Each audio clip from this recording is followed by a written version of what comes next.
हमारी जो चाहत है ना वो अपने पति नील को देखने के लिए तड़प रही हैं। जी हाँ, ये नई नई शादी का असर है। अब कुछ साल बीतने दीजिए, चाहत आप तड़पेंगी कि वो कब घर से बाहर निकले और आपकी आंखों को थोड़ी देर थोड़ी स्पेस मिले। खैर, this was just a joke. फिलहाल चलिए उनका हौसला बढ़ाकर आते हैं।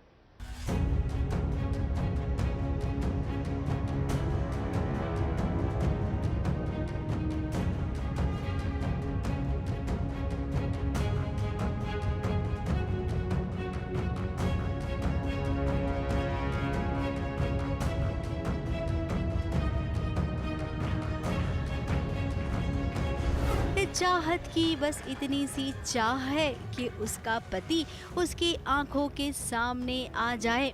बस कुछ पल के लिए ही सही उसे अपने पति के दीदार हो जाए। वो बेबस है, तड़प रही है, न जाने क्यों उसे कुछ ठीक नहीं लग रहा है कि कोई तो अनहोनी होने वाली है, वरना चाहत ऐसे क्यों अपने माही को बुलाती।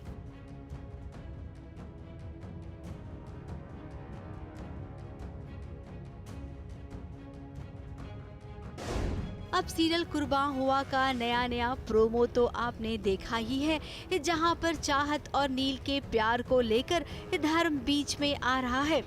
दोनों के लिए धर्म मायने नहीं रखता है, उनका तो केवल एक ही धर्म है और वो है प्यार। अपने प्यार को पाने के लिए अब नील और चाहत को न जाने किन किन मुश्किलों का सामना करना पड़ेगा। अब जो भी हो, हम तो इतना जानते हैं कि इन दोनों का प्यार एकदम अटूट है। कभी भी कुछ भी हो जाए, ये दोनों अपना साथ नहीं छोड़ेंगे। ABP news report.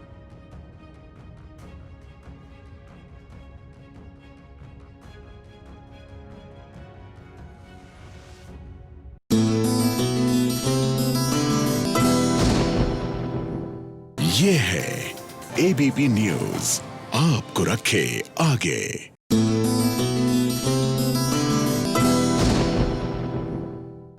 अच्छा, सीरियल्स की दुनिया में ना शादी वाले फंक्शंस दो तरीके से मनवाए जाते हैं। बल्कि टेक्निकली देखा जाए तो एक तरह से मनाए जाते हैं, बड़े ग्रैंड स्केल पर। अब लेकिन सिचुएशन दो टाइप की होती है, या तो हंसी मजाक और खूब गाना बजाना होता है, या फिर हो रहा होता है साजिशों का दौर। बहरहाल हल्दी की सेरेमनी हो रही है प्रेम बंधन में जानकी की भी। तो चलिए जरा देखें यहाँ का हाल क्या है।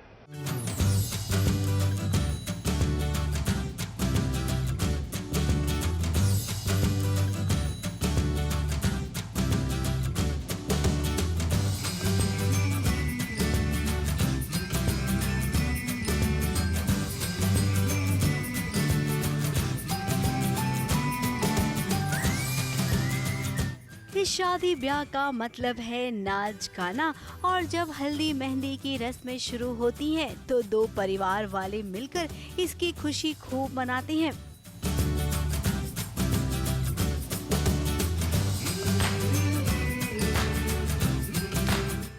जानकी और हर्ष की शादी की तैयारियों में कोई भी कसर आपको छूटी नहीं नजर आएगी।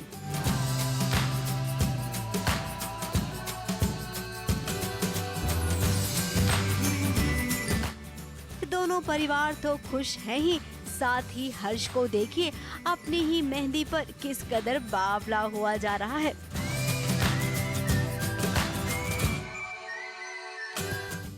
जानकी उसे पसंद है और उसे वो अपनी दुल्हन भी बनाना चाहता है। वहीं जानकी भी धीरे धीरे खुश होने की कोशिश कर रही है।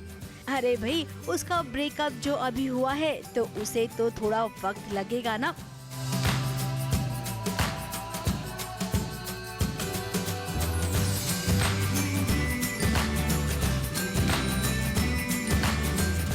खैर कोई नहीं, ये धीरे धीरे सब ठीक हो जाएगा। लेकिन इस शादी में ये सब कुछ इतने आसानी से ठीक नहीं होगा, क्योंकि शादी में रोड़ा डालने आएगी हर्ष की एक्स गर्लफ्रेंड।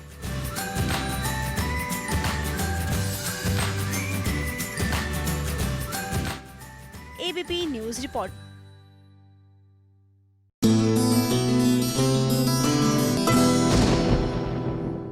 ये है एबीपी न्यूज, आपको रखे आगे।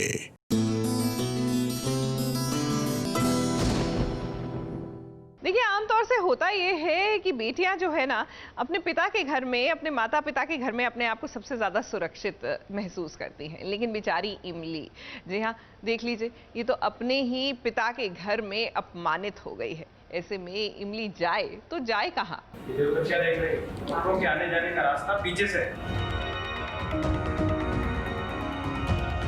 पर हम यहाँ काम नहीं करते, हम यहाँ भी काम कर रहे थे, पर यहाँ मेहमान, रिस्पेक्टेड गेस्ट, तो नमस्ते करिए, चाय वाय पिलाइए हमें, जाइए। लड़के वहाँ खड़ी हो जाओ। ये कहाँ साथ है?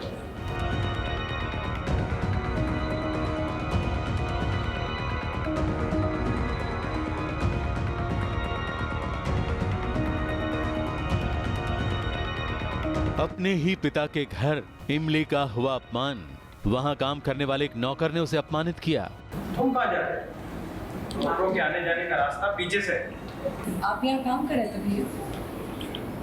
हाँ।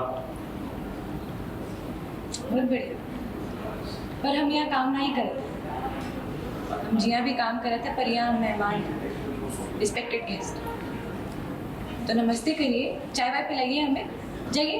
हालांकि इमली ने उस नौकर को जवाब तो अच्छा दे दिया, मगर हाँ, अपने ही पिता के घर हुए अपमान से वो दुखी जरूर हुई।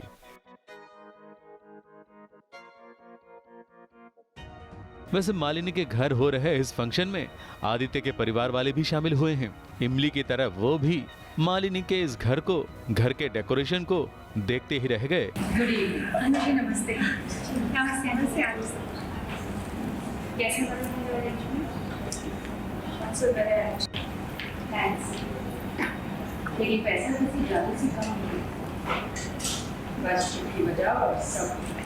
यहाँ देव चतुर्वेदी ने आदित्य के फैमिली मेंबर्स का स्वागत किया, मगर मालिनी की मां ने सारे गिफ्ट्स नौकरों के हाथ से स्वीकार किए और आदित्य की फैमिली वालों को नीचा दिखाने की कोशिश की।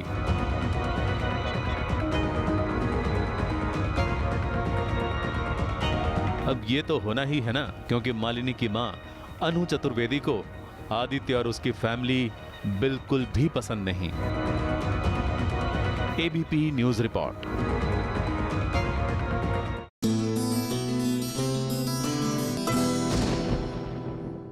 ये है एबीपी न्यूज, आपको रखे आगे।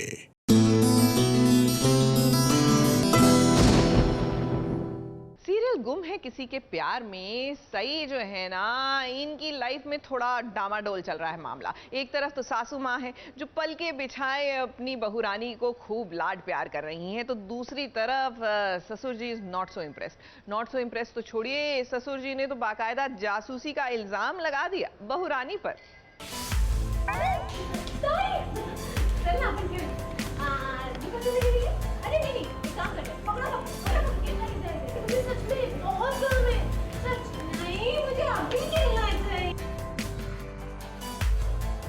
सब लोग ऐसे ही बोलते हैं, बाद में खेलेंगे, बाद में खेलेंगे, पर कोई नहीं खेलता मेरे साथ, कोई नहीं खेलता आपके साथ।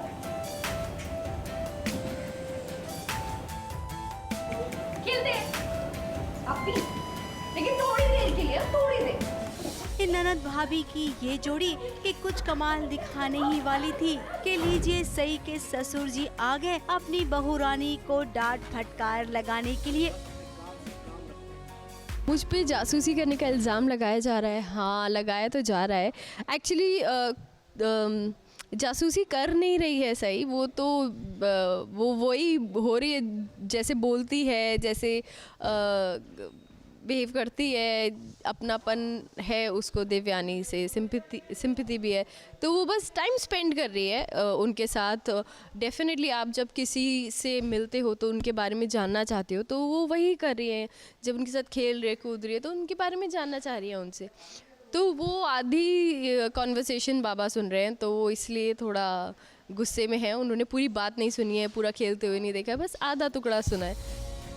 अब देवयानी को लगता है कि इस घर में उसके साथ कोई नहीं खेलता है, केवल सई है जो उसके साथ खेलती है, उसके साथ प्यार से बर्ताव करती है। सई का देवयानी के साथ यूँ रहना ससुर जी को बिल्कुल भी पसंद नहीं आ रहा है। उन्होंने तो बस काकू की तरह सई को गलत समझ लिया है, लेकिन वो नहीं जानते कि सई सब सही करती है। सई को हाँ बुरा लगता है क्योंकि वो एक्चुअल में दिव्यानी की मदद करना चाहती हैं ताई की, और वो उनको शुरू से जब से ये आई है तब से वो देख रही है कि ताई के साथ कुछ अलग ही व्यवहार होता है, कुछ अलग ही भवानी जी उनको डांट देती हैं काकू। तो क्यों हो रहा है और क्या कारण है, और क्या सही मदद कर सकती है, नहीं कर सकती है। मदद नहीं भी कर सकती है तो कम से कम प्यार से तो बात हर कोई कर ही सकता है। बस वो थोड़ी सी तेज तर्रार है, जो मन में आता है उसे तुरंत बोल देती है, मन में नहीं रखती है। शायद यही वजह है कि सब सही को गलत समझते हैं, लेकिन देवयानी के लिए तो अच्छा ही हो गया, क्योंकि इस घर में उसके लिए कोई न कोई तो आ ही गई है। मुंबई से कैमरामैन सुजीत मिश्रा के साथ ABP news report.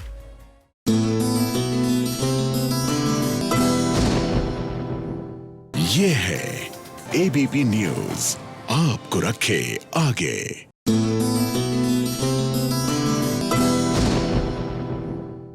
Serial Guddan में लीजिए, जो नई वाली गुड्डन है ना, उनका दिन आज अच्छा चल रहा है, बल्कि बड़ा ही रोमांटिक सा चल रहा है। अब ऐसा है ना कि गुड्डन है प्रेग्नेंट और पतिदेव हो रहे हैं टोटली केयरिंग टाइप्स, तो जाहिर सी बात है दिन तो अच्छा जाएगा ही।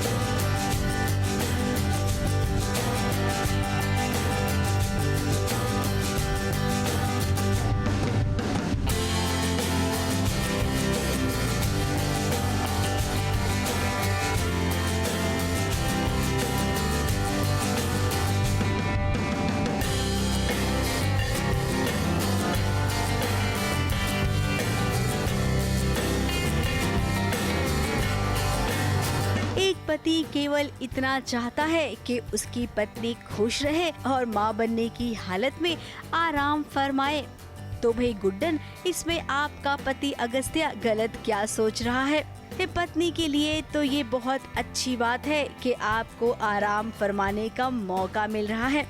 इस मौके को तो आपको बिल्कुल भी गंवाना नहीं चाहिए। बाहर क्या हो रहा है, कौन क्या षड्यंत्र रच रहा है, ये सब तो आप बाद में निपट ही लेंगे। फिलहाल अभी तो पति के साथ कुछ प्यार भरे पल गुजारिए। अगस्त्य ऑफ कोर्स गुड्डन का थोड़ा ज़्यादा ख्याल रख रहा है कि गुड्डन प्रेग्नेंट है, तो उसको ये होता है कि कुछ काम नहीं करने दो, एंड ज़्यादा खिलाने की फिराक में रहता है और एक्स्ट्रा केयर कर रहा है। सो ऑफ कोर्स वो अपनी तरफ से बहुत अच्छा कर रहा है, गुड्डन बहुत खुश है। देखिए, बीवी है मेरी तो ध्यान तो रखना पड़ेगा ना।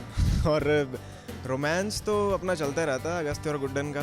तो रोमांस के बिना स्टोरी अधूरी होती है ना, लोगों को रोमांस ज़्यादा पसंद आता है। और ध्यान इसलिए रखा जा रहा है क्योंकि प्रेग्नेंट है वो, तो ऑब्वियसली अगर किसी की बीवी प्रेग्नेंट होगी तो ऐसे बहुत अच्छे से ध्यान रखना होता है। तो बस वही मैं उसे खुश करने की कोशिश कर रहा हूँ, अलग अलग चीज़ें कर रहे, कभी डांस करके, कभी उसे नचा के। तो बस मैं चाहता हूँ कि मेरी गुड्डन खुश रहे और हमारा जो बेबी है वो सेफ रहे, तो इसलिए ये सब हो रहा है। हम जानते हैं कि आपको अपनी माँ की बहुत फिक्र है, इसीलिए तो आपका मन बार बार बाहर जाने को कर रहा है। दूसरी तरफ क्योंकि मुझे अपनी मम्मा को ढूंढना है, तो एक वो स्ट्रेस है, तो मैं वहीं जा रही थी, मम्मा को ढूंढने ही जा रही थी कुछ प्लानिंग्स करके। लेकिन अगस्त्य वहाँ से ले आई कि नहीं तुमको कहीं जाने की ज़रूरत नहीं है, मैं तुम्हारा सारा काम मैं खुद करूँगा। क्योंकि गुड्डन ने झूठ बोला था कि मैं काम करने के जा रही हूँ, कुछ बाजार से लाने जा रही हूँ, तो उसमें अगस्त्य बीच में से ले जाता है। कांड देखिए ये होता है कि इसको कहीं जाना है गुड्डन को, और जैसे कि सीन चल रहा है तो इसका ध्यान कहीं और ही है। अगस्त्य तो उसे खुश करने की कोशिश कर ही रहा है, बट उसका ध्यान कहीं और है, माँ को ढूंढने में ध्यान है। तो अभी क्या होगा कि मेरे हाथ पे आइसक्रीम गिरेगी तो मैडम जी मुझे बाथरूम में बंद कर देंगे जब मैं हाथ धोने जाऊंगा। तो वैसे भी आप दोनों को बता दें कि इन दिनों दर्शकों को आपका रोमांस बहुत ही पसंद आ रहा है, तो भी ऐसे रोमांटिक सीन देते रहिए। और हाँ, रही बात दुश्मनों से निपटने की, तो वो तो चलता ही रहता है। मुंबई से कैमरामैन सुजीत मिश्रा के साथ एबीपी न्यूज रिपोर्ट।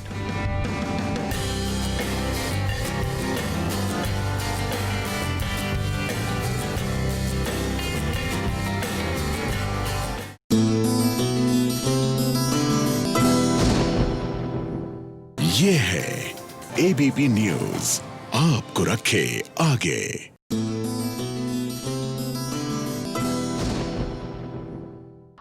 सास बहू और साजिश की शुरुआत करें टेलीविजन की सबसे बड़ी खबर के साथ। मेरा टारगेट तू है देवोलीना। लोग हंसेंगे जिस तरीके से तू बातें कर रहे हैं। जो तुम कर रहे हो ये सही नहीं कर रहे हो तुम। हर एक चीज का प्रूफ है हमारे पास। तुम्हारी हर बात का जवाब दूंगा मैं। एक्ट्रेस दिव्या भटनागर तो इस दुनिया को छोड़कर चली गई, लेकिन उसके जाने के बाद कुछ ऐसी बातें सामने आई जिससे ये पता चल रहा है सबको कि वो अपनी पर्सनल लाइफ में कितनी दुखी थी। ससुराल वाले उसे प्रताड़ित करते थे तो वहीं पति भी उसे मारता पीटता था, लेकिन दिव्या ने इसका जिक्र कभी नहीं किया अपने दोस्तों से। इंडस्ट्री में आज दिव्या के कई दोस्त हैं जिनसे शादी के बाद दिव्या ने दोस्ती का रिश्ता नहीं रखा, क्योंकि वो डरती थी कि अगर दोस्तों से दोस्ती निभाएगी तो उसकी शादीशुदा जिंदगी की सारी बातें सामने आ जाएंगी। ये एक्चुअली हर एक लड़की के लिए मैं कहना चाहूँगी, दिव्या तो हमारे बीच में नहीं रही, पर जितने उसके फैंस या उसने जिन जिन लोगों को ये सब बारे में, मुझे कभी दिव्या ने ये सब नहीं बताया क्योंकि उसको बहुत अच्छे से पता था कि अगर मैंने देवो को बोल दिया तो पूरी दुनिया एक तरफ हो जाती और मैं सिर्फ गगन से एक बार ही मिली हूँ। और अगर उस दिन मुझे एक्चुअली पता होता ना कि गगन दिव्या के साथ क्या कर रहा है, मैं ना आगे देखती ना पीछे देखती, मैं सोचती भी नहीं कि उसका मैं क्या हाल कर देती वहीं पे। And this is to you Gagan, गबरू, जो भी है बड़ा वाला, तू समझ ले तू क्या है। जितनी भी तूने ज़िंदगी में तेरी माँ बहन तूने गालियाँ दी भी नहीं होगी ना, वो सारी गालियाँ तू अपने लिए और अपने माँ के लिए एकदम संजोग के रख ले मेरे तरफ से। और जिस दिन तू मुझे दिख गया ना, तो बॉम्बे तो आना मत, कभी आना मत, क्योंकि यहाँ पे आएगा तो जेल में ही जाएगा। अभी तो जहाँ पे भी भाग के गया है ना, वहीं पे भाग के छुपा रहे। दिव्या की मौत कोविड से हुई है, लेकिन उनके परिवार और दोस्तों का कहना है कि कोविड होने से पहले वो बहुत बीमार हो गई थी, जिसकी वजह उनके पति गगन है। गगन दिव्या को खूब मारता पीटता था और साथ ही उसे धमकियां भी देता था। इतने टाइम से टॉर्चर सह रही थी, हमें भी नहीं पता था। दुनिया के सब लोगों को, उसके फैंस, उसके फ्रेंड्स, हर किसी को थोड़ा थोड़ा सबको बता के गई वो। अभी जब पता लग रहा है तो ऐसा लग रहा है कि काश पहले पता होता ये चीज़। गगन सेठी, रोनित सेठी, गबरू, देहरादून में रहता है। पूरा एड्रेस है मेरा उसके पास। अपने आप को वो बताता है कि मैं बहुत बड़ा क्रिमिनल हूँ, मेरे पास गन है, मेरे पास ये है, मैं तेरे भाई को मरवा दूंगा, मैं तेरे को मार दूंगा जान से। उसने बेल्टों से मारा, धमकी देता है, दिल्ली आके तेरे भाई को मरवा दूंगा, तुझे पता नहीं चलेगा। वो इंसान इस टाइम भागा हुआ है। अगर इसके बाद भी एक्शन नहीं लिया तो फ़ायदा नहीं है इस इंडस्ट्री में काम करने का। मैं सब एक्टर्स को बोलूँगा कि आप लो लाइफ जी रहे हो, अगर आपकी कोई मदद करने नहीं आता, इसके बाद, इस टॉर्चर के बाद बेल्ट से मारना उसको, बक्कल निकाल के। ये उसने बोला वो सेट पे गिरी थी, आज से बहुत टाइम पहले इंडिया फोरम्स पे ये आर्टिकल आया था, गगन ने उसको मारा था। मेरे को बिल्कुल शर्म नहीं आ रही क्योंकि मेरी बहन 5 फुट की और वो साला 5-10 फुट का, तो ये जायज़ है कि वो हाथ उठाएगा तो उसको लगेगी तो ज़रूर। उसके बाद उसका सर फाड़ा गया, वो डॉक्टर के गई, 3 दिन के बाद सर फाड़ा गया, चूड़ा पहना हुआ उसने। सर फाड़ने के बाद उसको स्टिचेस नहीं लगवाए गए ताकि पुलिस केस ना बन जाए। दिव्या के परिवार ने खुलकर मीडिया से बातें की, तो वहीं देवोलीना, अलीशा पनवर, निधि उत्तम, ये सब भी सामने आए। कोविड की वजह से एवरीथिंग जस्ट इम्प्रूव और लेकिन स्ट्रेस भी बहुत थी पर्सनल लाइफ की वजह से। आई एम वेरी श्योर कि अब वो जहाँ है बहुत ही she is happy now and I really wish. Divya was one of my first friends in Mumbai. ये रिश्ता से नंदिनी और गुलाबों की जर्नी आप लोगों ने सबने देखी थी, पर ऐसे फिनिश होगी नहीं पता था। वो बहुत ही प्योर सोल थी, सबकी हेल्प करती थी।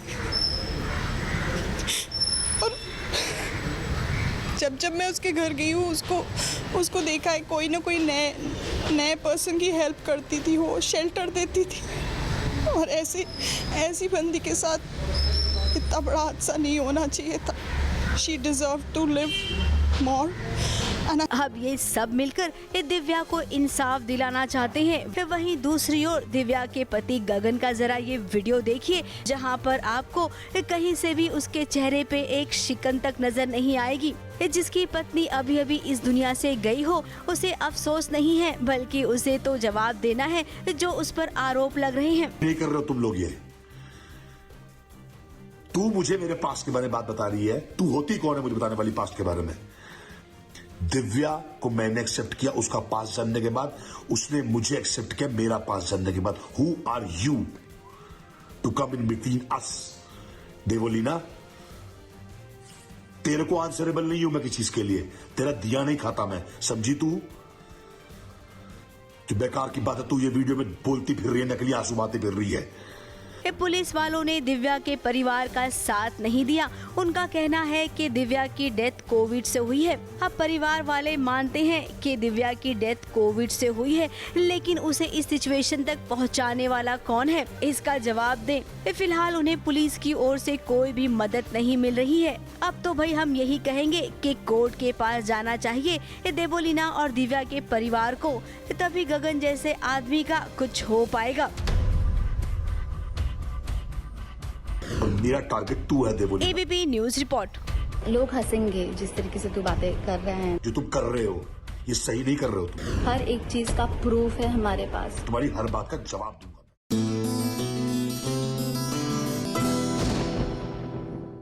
ये है एबीपी न्यूज, आपको रखे आगे।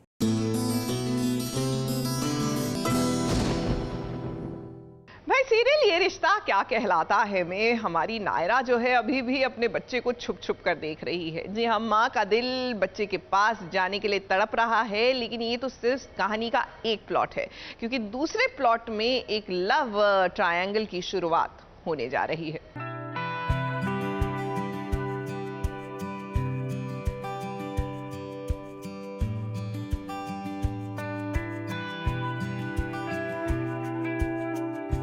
रिदिमा,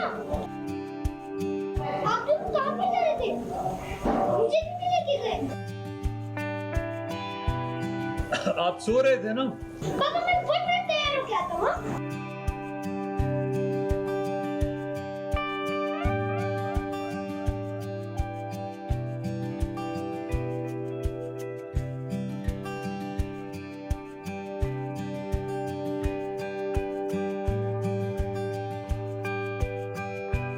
क्या हो रहा है कि कार्तिक, कायरव और रिदिमा एक साथ तीनों डिनर करने पहुंच गए।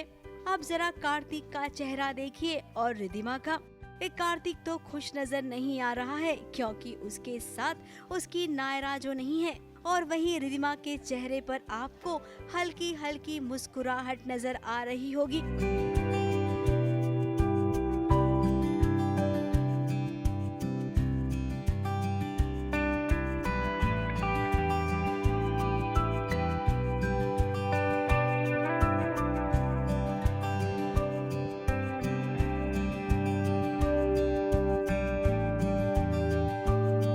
रिदिमा खुश है क्योंकि उसे कार्तिक और कायरव के साथ डिनर पर आने का मौका मिला है। वैसे आपको बता दे, इस डिनर पर आने के लिए नायरा भी तैयार थी कार्तिक के साथ, यानी कि नायरा, कार्तिक और रिदिमा ये तीनों डिनर पर जाने वाले थे। लेकिन फिर अचानक से कायरव ने कार्तिक को देखा। जैसे ही कायरव ने आवाज लगाई, नायरा छिप गई।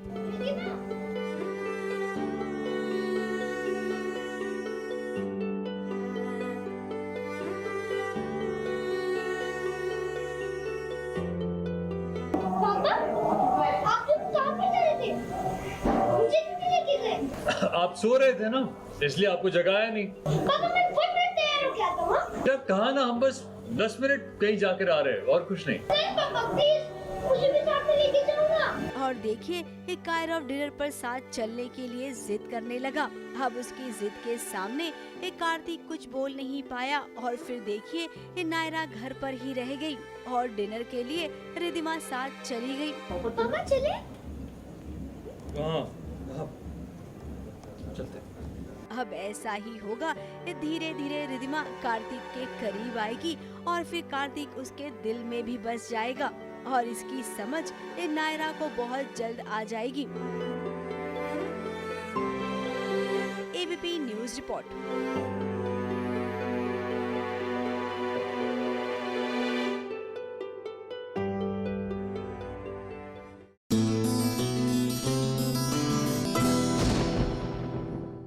ये है एबीपी न्यूज, आपको रखे आगे।